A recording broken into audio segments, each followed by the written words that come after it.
Olá pessoal, vou gravar rapidinho aqui o meu vídeo com as leituras de setembro. Vou fazer assim na ordem. Foi um mês excelente, eu li livros muito bons, gostei demais.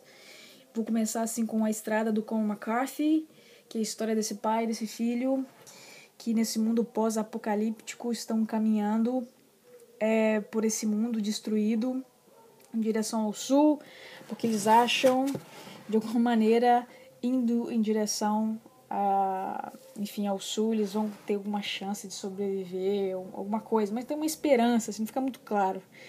Mas é um livro que virou filme, né? Já tá aqui na capa, e eu achei a adaptação pro cinema assim excelente. Visualmente o filme é muito desses filmes, e eu vou dizer que livro também, com esses cenários de fim do mundo, assim, eu achei um dos mais críveis, um dos mais convincentes, e é muito, assim, pesado mesmo, sabe? Eu gostei bastante. Quem tem o hábito de ler, assim, por várias horas, vai sentar e vai ler esse livro de uma vez só, porque você não consegue deixar a história. Você quer saber o que vai acontecer com esse pai e esse filho. É realmente uma leitura que prende. Muito bom como McCarthy. A segunda leitura do mês foi o sensacional, magnífico 100 Anos de Solidão. Gente, como é que eu não tinha lido esse livro antes? Olha, eu desconheço um livro em que você é preso pela história, assim, nas primeiras linhas, nas primeiras páginas, quando Garcia Marques vai contar a saga dessa família, né, dos Buendia, e o encontro do patriarca lá com os ciganos, né, o Melquíades. Gente, olha, é assim, é impressionante como o livro não oscila, ele não tem um momento ruim, um momento melhor, assim, não existe isso. É como se o autor desse o seu máximo em todas as páginas, não tem uma palavra desperdiçada nesse livro. Incrível, belíssimo. Tem humor aqui, eu me peguei várias vezes gargalhando assim com algumas histórias, com algumas situações.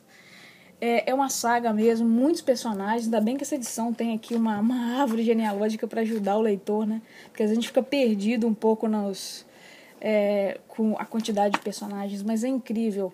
Não tem nenhuma marcação porque não dá tempo. Não dá, não tem como parar de ler. É fantástico, olha. 5 estrelas e um coraçãozinho de favorito lá no Scooby. Queria falar mais desse livro. Eu tô com medo de ler outro livro do Garcia Marques agora, não ser tão bom quanto esse aqui. Genial, gente, genial. Olha, quem não leu ainda, tem que ler. Um outro livro que entrou também para a lista dos favoritos é o Doutor Falso, do Thomas Mann. Um livro de aspecto literário assim, bem diferente, né? Aqui vai ser o Serenus Zeitblum, que é amigo desse músico, o Adrian Liverkin. Ele vai escrever a biografia desse músico. E esse livro costuma ser resumido em uma frase, né? A história do músico que vendeu a alma ao diabo, enfim, para poder completar a sua obra. Mas até chegar lá tem muita coisa, gente, tem muita coisa. Bom, esse amigo está escrevendo a biografia do Liverkin, desse músico, nos períodos da vida dele que se passa durante a Primeira Guerra Mundial. Mas ele está escrevendo o livro no período da Segunda Guerra Mundial já. Então tem um fundo histórico aqui muito interessante. Alguém já disse, eu acho que é a Claire no vídeo dela, que ela faz uma resenha excelente desse livro, que existe uma metáfora do pacto, né, que a Alemanha fez com o nazismo. E, enfim, uma coisa que eu tenho a dizer sobre esse livro é o seguinte: não é uma leitura fácil. O Thomas Mann coloca aí na boca dos seus personagens muitas discussões filosóficas, políticas, teológicas. Música nem se fala, gente. Isso aqui tem... Quem entende de teoria musical, e eu não entendo quase nada, vai se deliciar, assim, porque a história da música, enfim, tá contada aqui, né, através da história desse músico clássico. Enfim, então muitas vezes intelectualmente eu não consigo acompanhar essas meditações, esses momentos em que o Thomas Mann coloca os seus personagens para conversar sobre esse assunto, mas mesmo assim você é enriquecido.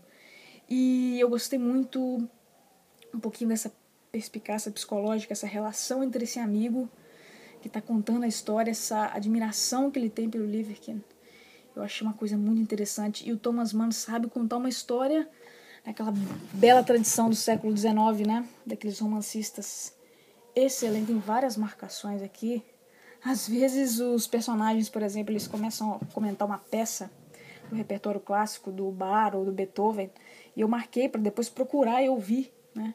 Enfim, um livro muito enriquecedor. Não é uma leitura tão fácil. Eu acho que se eu tivesse lido em outro momento eu teria parado, mas por algum motivo a minha cabeça tá boa para ler essas coisas ultimamente. Eu tô aceitando bem. E é excelente. A história em si é muito bacana. Tem muita coisa para se falar sobre esse livro. Infelizmente não vou conseguir falar. Leiam Thomas Mann. Eu certamente lerei mais desse autor. Para terminar, um livrinho simples. Eu achei esse livro uma coleção da Folha, chamada Ilha Deserta, em que esses autores aqui eles escolhem 10 livros que eles levariam para uma ilha. E eu adoro esse tipo de livro que tem listas assim de favoritos das pessoas, porque tem sugestões muito legais, e a maneira que cada autor faz um pequeno comentário sobre os livros é legal. E eu já anotei várias sugestões aqui. É interessantíssimo. Eu gostei também desse livrinho. Bom, foram 4 livros lidos este mês. Eu queria falar um pouco mais, mas não vou poder. Minha internet está um pouco problemática para carregar assim, vídeos mais longos. Mas foi um mês excelente de leituras e eu recomendo todos esses livros. Bom, até o próximo vídeo então, pessoal. Já leram os livros? Deixem nos comentários. Até o próximo vídeo. Tchau, tchau.